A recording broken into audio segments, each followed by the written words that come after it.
Hello, this is Haberman, finally bringing you the finale of Attack of the Mutant.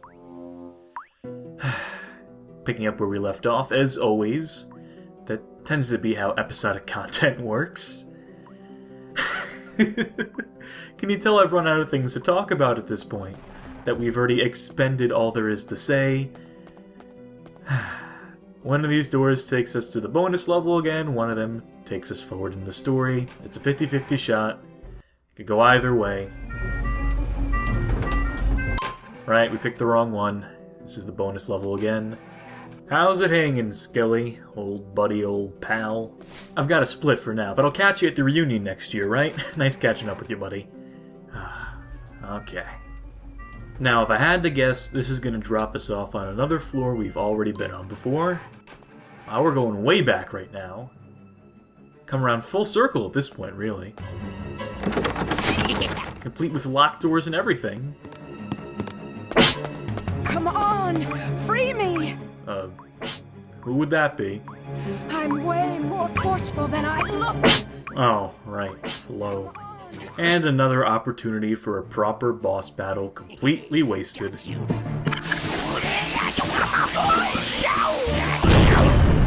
And this must be where the budget for the animation just about ran out. And again, another weapon I would just love to take with me. Seems much more effective than the rake. Then again, what isn't in this game? Actually, we do get a projectile weapon at this point. And yes, we finally get to keep this one. A paintball blaster. It only took us until the final episode of LP, until the final 10-15 minutes of the game to get an actual gun in our first-person shooter. And there's nothing else to do on this floor, as it turns out. Can't even visit the mutant in his office one last time.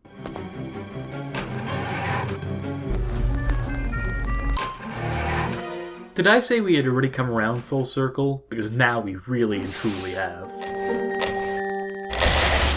Hurry! Get down to the basement.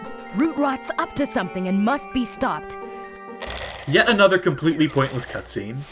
Yet another unnecessary stop on our way to the place we actually have to go. And you know, just for old time's sake, since I think it's the last time I can try this gag. Oh no, we can't leave, we're stuck here. Gotta save the day all on our own. It's probably a pretty good sign that a Let's Play has just about run its course when it has its own recurring jokes in it. Oh hey, I think this is only the second time we've been on this floor. That's the closest to fresh we're gonna get in this game. Is he literally sleeping on the job while we're out here busting our butts trying to save the world? You know what?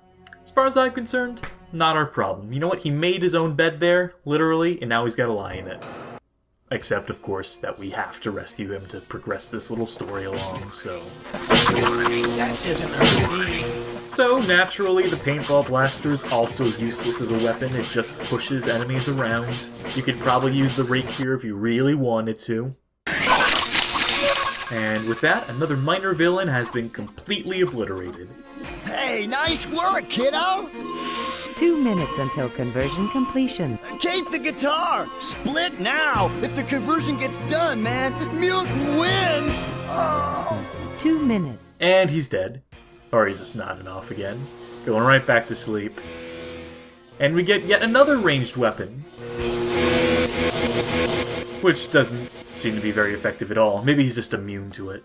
And if we go this way, we can grab that piece of the superhero costume if we haven't already. But we have. So there's nothing new down there.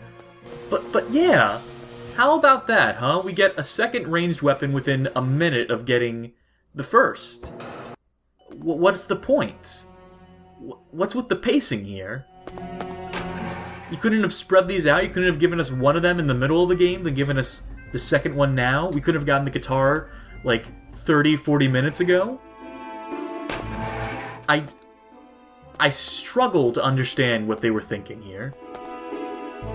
We can check in on Pinky Flamingo's office. I don't think there should be much in here, though. Especially considering we have killed Pinky at this point. I mean, that's the implication, that we blew him to smithereens. Root Rot too. I mean, that's it. I mean, all that's left is a mutant at this point. Everyone else is dead or missing. So the purpose of coming back to this floor is to revisit the control room. But the question is why? What are we supposed to do here? And why is the mutant wearing blue in this screen? And why does he have a 5 o'clock shadow, it looks like? More questions than answers, as always. Alright, so what's this then?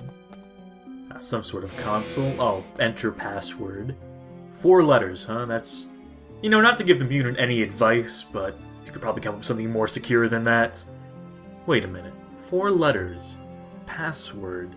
Password. Word! The password is literally word. That's hilariously unsecure. Right, well, take out Magnificent Molecule Man's business card, and of course, works like magic. And in case it wasn't spelled out already, they have to literally spell it out for you, letter by letter. Is that the bare minimum requirement for being an educational game? Is that what that's all about? That to have some spelling in there to pass this off as a children's educational product? Well, another portal, because we can't just have a staircase like a normal building. And this should actually be the final area of the game. That should be the last load we have to see.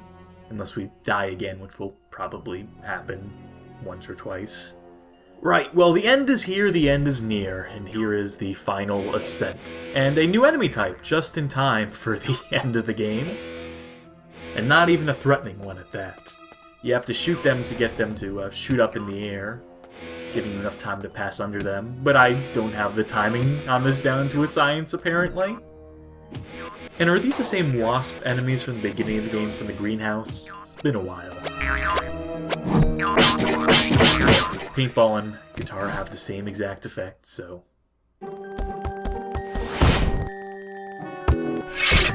Whoa! Oh, what are you doing there? You very nearly got spiked. Don't look at me like that. I was setting a trap. Oh, not for you. For those bug machines. They're headed this way. Come on, give me your hand and I'll help you past this.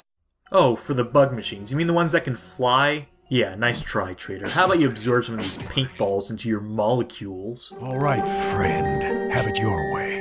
I tried. What more can I do? Well, gee, thanks, buddy. You know, that's great. You know, you really want to prove yourself, so you just fly away for like the second time. I can see you're really dedicated to making a good case for yourself here. These flying enemies are actually sort of hard to shoot when we've got these projectiles that have some travel time on them. Speaking of traveling, I don't much feel like traveling up the stairs, so let's go back down into the spikes, which somehow kill us despite standing up vertically and not horizontally, which is how we walked into them. This time, let's accept a helping hand. Give him an opportunity to prove himself.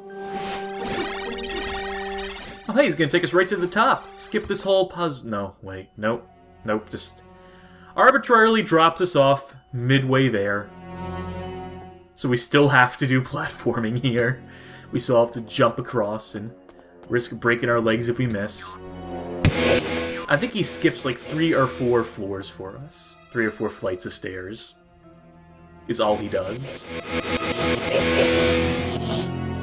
Well, this is it. This is the final door here. And the second we pass through, we'll be in the final area of the game. See, there's the mass mutant and everything, so you know we've reached the action climax. And... oh, gosh darn it. Okay, so, real quick, let me explain. I'm playing on a virtual machine, because that's the only way to get this game running.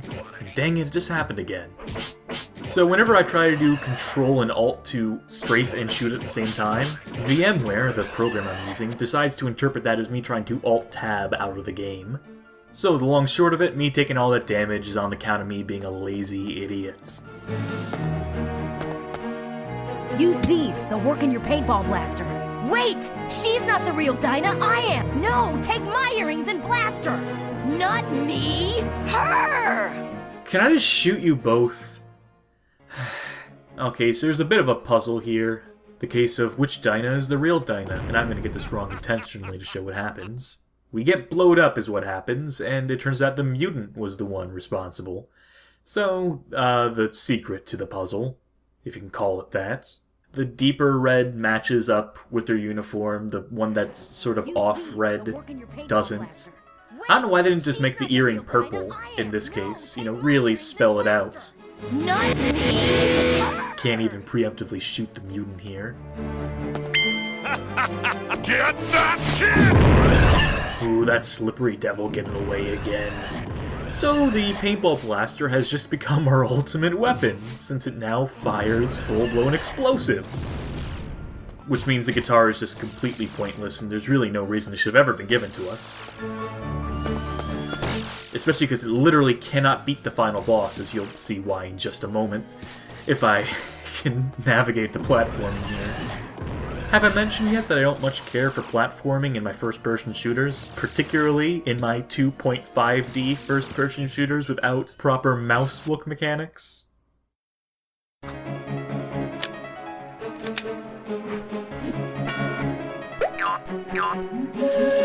Do you get the hint? Do you understand what they want us to do here? I don't know if they laid it on thick enough. I don't know if they really brought quite enough attention to the weak spot here. Okay, so as it turns out, there is one use for the guitar, and that's to stun him.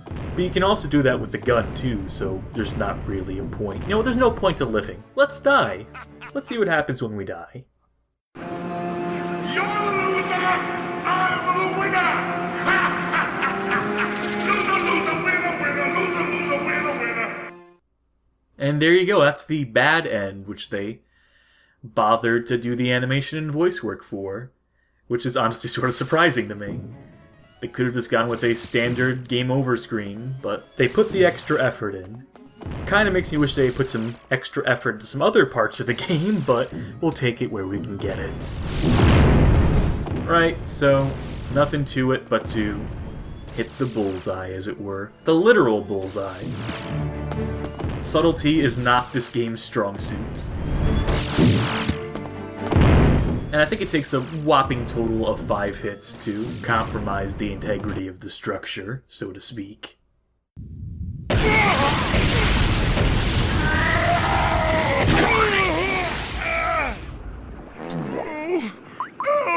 look! Look what you've gone and done! Oh.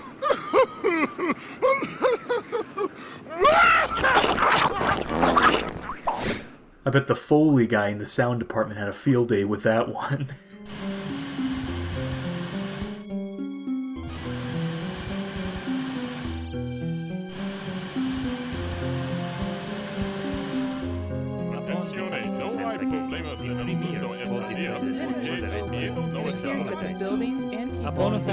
And somehow destroying that machine somehow reversed all the effects of the machine.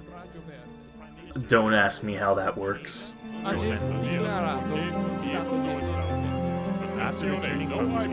How did a cameraman for a news channel get to the top of Mutant's tower?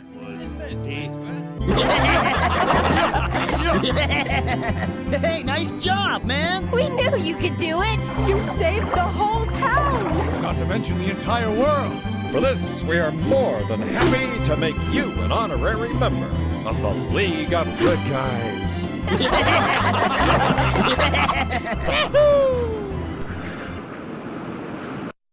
And there we go, that's our prize for collecting all the pieces of the costume, is a little bit more awkward animation added on to an already awkward ending, FMV.